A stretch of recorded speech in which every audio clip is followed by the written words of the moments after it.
तो हेलो नमस्ते अस्सलाम वालेकुम, मैं हूं साजिद और आप सभी का हमारे यूट्यूब चैनल पर स्वागत है। नेपाल बॉर्डर पे हम लोग खड़े हैं। नेपाल बॉर्डर ही सामने में है और ये है जयनगर रेलवे स्टेशन। मैं इस वक्त बिहार के जयनगर रेलवे स्टेशन पे हूँ। ये वाला रेलवे स्टेशन जयनगर इंडिया का है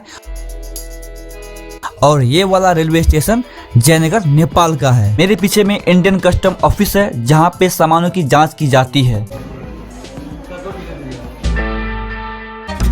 तो हमने लिया है फर्स्ट क्लास का टिकट जो कि हमें पड़ा है 220 रुपये IC। तो हमने अपना करेंसी एक्सचेंज करवा लिया है जो कि इंडिया का 100 रुपये और यहाँ का 160 रुपये पड़ता है। और ये आ गई नेपाल की एकमात्र ट्रेन जिसका हम लोग इंतजार कर रहे हैं।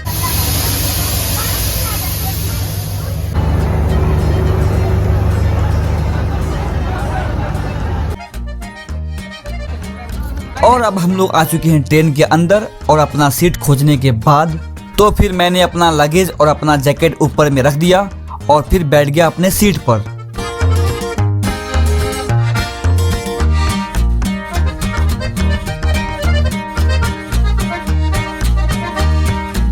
इस बॉगी में प्रत्येक खिड़की पर कर्टन लगा रखा है। ये रही मेरी सीट नंबर जो कि 15A और 16A है। इस बॉगी की सीट को पुश बैक कर सकते हैं, बस आपको इस हैंडल के नीचे ऊपर की ओर खींचना होगा और आपका सीट आगे पीछे हो जाएगा। यहाँ पर सामान रखने के लिए स्पेस दे रखा है जिसमें आप पानी की बोतल रख सकते हैं और इसमें लेग स्पेस भी काफी ज्यादा है। और अब हमारी ट्रेन खुल चुकी है जयनगर से और यहाँ पर भी आपको इंडियन पुलिस दिखने को मिल जाएंगे। और ये देखिए बाहर का नजारा काफी बेहतरीन है और अंदर का नजारा भी काफी बढ़िया है। और ये आ गया हमारा पहला स्टॉपेज इनरवा। यहाँ पर दोनों ट्रेनों की क्रॉसिंग है। वो वाली ट्रेन जनकपुर से आई है।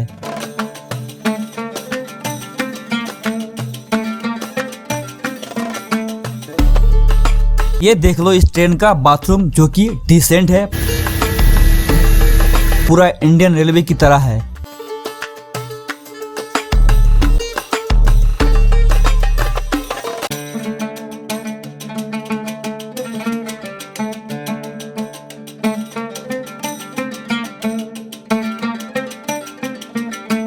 और ये आ गया हमारा दूसरा स्टेशन खजूरी।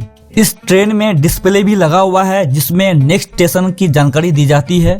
अब इस ट्रेन का जनरल बॉगी भी देख लो, ये हमारे यहाँ के डेमो की तरह लगता है। जनरल बॉगी भी बढ़िया ही है और आपको हर एक डिब्बे में नेपाली पुलिस देखने को मिल जाएंगे।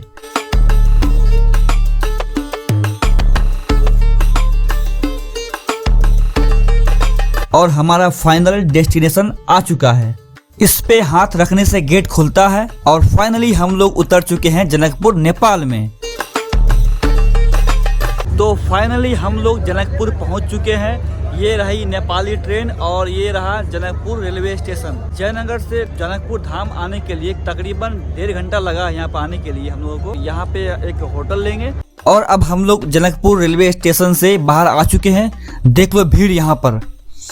और ये है जनकपुर रेलवे स्टेशन का फर्स्ट लुक। काफी बड़ा है स्टेशन।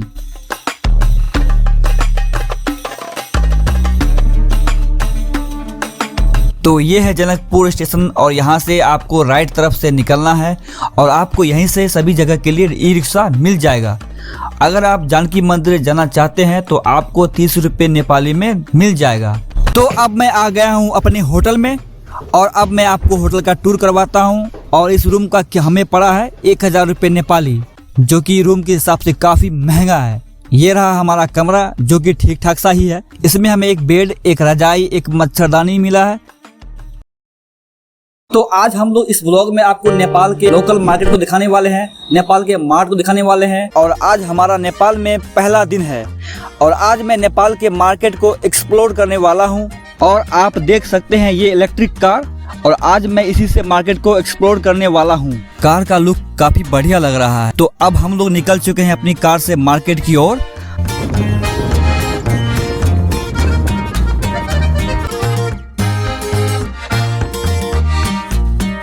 तो फाइनली हम लोग पहुंच चुके हैं एक मार्ट के सामने तो अब मैं आ चुका हूँ मार्ट के अंदर में और ये है मार्ट के अंदर का नजारा। ओ भाई देख लो, नेपाल की शराब की बंद बोतलें। जॉनी वॉकर रेड लेबल 7100 रुपए की है, बाप रे। चिवास विस्की 9,500 रुपए की है, ओलमेका 5500 की है। 8848 वोडका 2200 रुपए की है। ओल्ड दरबार विस्की 905 रुपए की है और ये एक नेपाली ब्रांड है। भाई मानना पड़ेगा, नेपाल में शराब और शबाब काफी सस्ती है। यह है खुखरी रम, कीमत 1000 रुपए। ये भी मेड इन नेपाल है। यह है मुस्तांग, यह है ब्लैक ऑक। ये वाली 300 रुपए की है। ये वाली भी 300 के आसपास ही है। यहाँ पर 150 से लेकर तकरीबन 15,000 तक की शराब है। तो भाई देख लो, अगर आप पीते हो तो देख लेना। अब यहाँ पर देख लो, यहाँ पर हुक्का भी रखा हुआ है। अगर आप हुक्का के शौकीन हो तो आपके लिए यहाँ पर एक से बढ़कर एक हुक्का रखा है। इसकी कीमत 5300 के करीब है। ये वाली का 1400 रुपए है। यहाँ पर जितनी भी कीमत मैं बता रहा हूँ आपको, वो सभी नेपाली करेंसी में है। इसका आप इंडियन करेंसी में कन्वर्ट कर लेना। यहाँ पे भी देख लो, फ्रिज में आपको रियल जूस, माजा, स्लाइस, मिरिंडा, पेप्सी और उसके नीचे माउंटेन ड्यू, एक्वाफिना पानी की बोतल और सबसे नीचे में रेड बुल है, कोरियन वाला। इस वाले फ्रिज में रियल जूस का छोटा पैकेट है जिसकी कीमत नेपाली 20 रुपए है। उसके बाद यहाँ पर रियल जूस का बड़ा पैक है, इसका कीमत 325 रुपए नेपाली है। ओ भाई दारू भी फ्रिज में है, गजबे है। ये देख लो, डेयरी मिल्क बबली 400 रुपए की है। तो आज है नया दिन, नई सुबह और आज हम करने वाले हैं शॉपिंग। और मैं ले रहा हूँ बीकाजी का गोल मोल गुलाब जामुन जिसकी कीमत 400 रुपए है और इसका इंडियन कीमत 250 रुपए। एक पैकेट चोको पाई,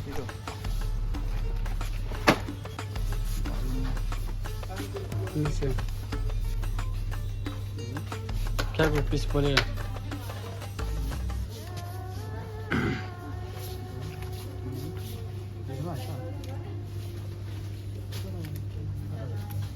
फिर हमने लिया 4 पीस डेयरी मिल्क जिसका कीमत 40 रुपीज पर पीस।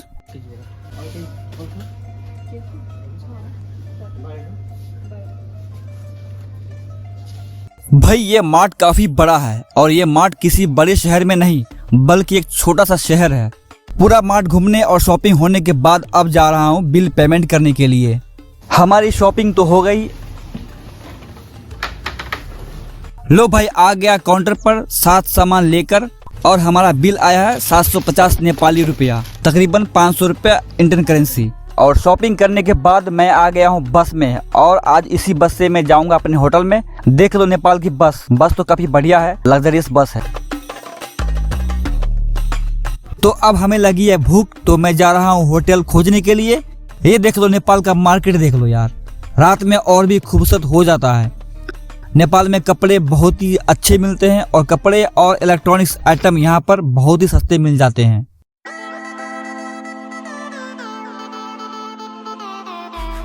यहाँ पे शादी हो रही है, बैंड बाजा और बारात सभी झूमते हुए जा रहे हैं यार। भाई नेपाल की शादियाँ भी हमारे इंडिया के जैसी ही हो रही है, सेम टू सेम। हम लोग भी शादियों में ऐसे ही जाते हैं। तो फाइनली हमें हमारा होटल मिल गया है खाने का और ये होटल हमारे होटल से तकरीबन 1 से 1.5 किलोमीटर की दूरी पर है। तो हमने ऑर्डर किया है प्योर वेज थाली और लो आ गया हमारा खाना। थाली में हमें 3 रोटी, 3 तरह की सब्जी, पापड़, चटनी मिला है। और अब हम ट्राई करते हैं यहाँ का खाना। और इस थाली का हमें पड़ा है 120 रुपये नेपाली, जो कि इंडियन करेंसी में होता है 80 रुपये। भाई खाने का टेस्ट लाजवाब है, बिल्कुल अपने घर के जैसा। फिर हम 1 कप चाय पिया, चाय पीने के बाद चले गए अपने होटल में। तो फिर से नया दिन, नई सुबह। तो अभी इस वक्त मैं हूँ नेपाल के जनकपुर धाम में, जहाँ पे माता सीता और श्री राम भगवान का शादी हुआ था। ये है हमारे पीछे जनकपुर धाम, राजा जनक का महल है ये, जो कि सीता माता के पिताजी थे राजा जनक, उनका ये मंदिर है, ये महल है। और अभी विवाह पंचमी का महीना चल रहा है, जहाँ पे कल यहाँ पे श्री राम भगवान जी का छिकाई हुआ था और आज मटकोर है और फिर कल शादी होने वाला है श्री राम जी। तो अभी हमारे पीछे आप देख रहे हैं, ये देखिए ये हमारे पीछे में ये विवाह मंडप है जहाँ पे श्री राम जी और सीता माता का शादी हुआ था। यही विवाह मंडप है जहाँ पे श्री राम भगवान का शादी हुआ था। जानकी मंदिर न केवल धार्मिक आस्था का प्रतीक है, बल्कि यह हमारे ऐतिहासिक और सांस्कृतिक विरासत की अद्भुत झलक भी है। यह मंदिर देवी सीता को समर्पित है, जिन्हें जानकी भी कहा जाता है। जनकपुर को मिथिला के नाम से भी जाना जाता है। पुरानी मान्यता के अनुसार राजा जनक ने यहाँ हल चलाते समय धरती के गर्भ से एक बालिका को पाया था। वह बालिका कोई और नहीं बल्कि माता सीता ही थी। राजा जनक ने सीता को अपनी पुत्री के रूप में स्वीकार किया। जब माता सीता विवाह के योग्य हुई तो राजा जनक ने स्वयंवर का आयोजन किया, जिसमें शर्त यह थी कि जो भी शिव धनुष को उठाकर उसे तोड़ेगा वही सीता से विवाह करेगा। भगवान राम जी, जो कि ऋषि विश्वामित्र के साथ वहां आए हुए थे, उन्होंने इस चुनौती को स्वीकार किया और उन्होंने धनुष को तोड़ दिया। विवाह संपन्न हुआ।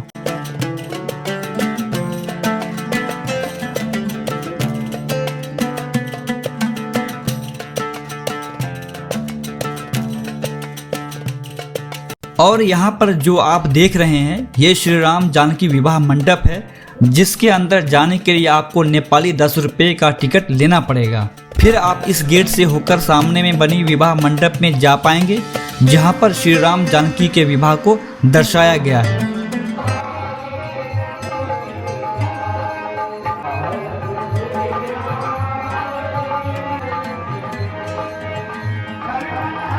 जानकी मंदिर से निकलने के बाद आपको रास्ते में ये कुंड दिख जाएगा, जहाँ पर श्रद्धालु स्नान करते हैं और इसके बाद जानकी मंदिर जाते हैं। और यहाँ पे एक कुंड है, मैं भैया से पूछूंगा कि ये कुंड के बारे में। तो भैया आपका नाम क्या हुआ? जी हमारा नाम बलराम गुप्ता। तो भैया ये जो कुंड है, ये कुंड का नाम क्या और इसके कुंड का महत्व क्या है? हाँ जी, जैसे आप लोग तो पता है आज विवाह पंचमी महोत्सव थे, आज मटकोर तक है। ऐसे ही त्रेता युग में जब राम जी जब यहाँ पर आए हुए थे तो जनकपुर में धनुष महायज्ञ हुआ था। उसी धनुष महायज्ञ देखने के लिए मर्यादा पुरुषोत्तम भगवान श्री राम जी हमारे जनकपुर धाम में पधारे थे। और वहाँ पर जब धनुष में जब बड़े बड़े राजा लोग धनुष नहीं तोड़ पाए तो अंत में आकर प्रभु श्री रामचंद्र महाराज जी ने धनुष तोड़ा। धनुष जब उन्होंने तोड़ा तो 3 टुकड़ा हुआ था धनुष का। तो वो में से एक आकाश में, एक पताल में और एक धरती में। आकाश में जो दिया उसके बारे में हम नहीं कह सकते हैं। पताल में जो है इसी कुंड के नीचे जब धनुष गिरा था तो इससे जब जल उत्पन्न हुआ था, इसीलिए इसका नाम है धनुष सागर। ये धनुष सागर है। आकाश में जो धनुष है और एक जो धरती पर है वो यहाँ से 14 किलोमीटर दूर धनुषा धाम जो जगह है, वहाँ पर धनुष टूटा है और वो धीरे धीरे धनुष आकार बढ़ता जा रहा है। वहाँ पे एक मंदिर भी बना हुआ है, वो धनुषा धाम मंदिर कहलाता है। तो इसे ये धनुष सागर है। इससे बदल में जो है वो धनुषा सागर है। यहाँ पर जो आज जो मटकोर हो रहा है, वहाँ पर किशोरी जी हमारी सीता जी यहाँ पर आती है। आज मटकोर का जो पूजा होता है वो सब पूजा होता है यहाँ पर। यहाँ का जो मट्टी होता है वो मट्टी ले जाते हैं। आज मटकोर बनेरा, मरवा बनेरा, अतल शुभ विवाह होता है, सुंदर विवाह होगा। तो ये जो जानकी मंदिर है ये सीता माता का माने कि महल है, वो जो सीता माता का नैहर है ना वो। और ये नैहर है। हाँ, जब सीतामढ़ी में जब सीता जी जब उत्पन्न हुए थे तो वहाँ यहाँ पर उनको लाया जाती थी। ये मिथिला राजधानी था जनकपुर धाम। और यहाँ पर उनको लाकर यहाँ पर बाल पोषण यहीं पर हुआ, उनका बाल्य यहीं पर बीता और यहाँ पर शुभ विवाह भी यहीं पर समाधि हुआ। और शुभ विवाह होने के बाद यही जनकपुर के जानकी मंदिर में ही उनका बचपन बीता गया था। माने कि श्री राम भगवान या जनकपुर धाम के माने नेपाल के वो दामाद हुए। जी हमारे जनकपुर धाम से वो दामाद हुए और हमारे सबसे जीजा जी हुए, यहाँ बन हुए हम लोग। सही बात है, बहुत अच्छा लगा यहाँ इनका बात सुन करके। और ये जानकारी बहुत अच्छी तरीके से इन्होंने दिया है, इसमें इनका शुक्रिया। और यहाँ पर बाहर से आए हुए साधुओं के ठहरने की व्यवस्था की गई है। ये भी एक मंदिर ही है और रात में ये मंदिर बहुत ही भव्य और सुंदर दिखती है। इस मंदिर में मेला भी लगा हुआ है। मंदिर के बाहर भी मेला लगाया गया है, जहाँ पर बच्चों के लिए बहुत कुछ मिल जाएगा। जानकी मंदिर का निर्माण 1910 में मध्य भारतीय शैली में किया गया था। यह मंदिर सफ़ेद संगमरमर से निर्मित है और इसकी वास्तुकला कमाल की है। इस मंदिर में 60 कमरे हैं, सुंदर मेहराब और नक्काशीदार दरवाजे हैं जो कि इसकी भव्यता को और बढ़ाते हैं। जानकी मंदिर में विशेष रूप से रामनवमी और विवाह पंचमी के लिए बहुत ही प्रसिद्ध है। विवाह पंचमी के दिन यहाँ पर भव्य झांकियाँ निकाली जाती है जिसमें इंडिया और नेपाल से भक्त लोग आते हैं। यह मंदिर न केवल हिंदू धर्म के लोगों के लिए बल्कि वास्तुकला और सांस्कृतिक प्रेमियों के लिए भी आकर्षण का केंद्र है। इसे नेपाल का सबसे सुंदर और पवित्र स्थल माना जाता है। अगर आप कभी भी नेपाल घूमने जाएं तो जनकपुर के जानकी मंदिर में जरूर जाएं। यह केवल एक धार्मिक स्थल नहीं बल्कि आपकी आत्मा को शांति और भक्ति से भर देने वाला स्थान है। इस मंदिर के गेट के अंदर ही आपको स्टेट बैंक के ATM भी मिल जाएगी जहां से आप नकद निकाल सकते हैं।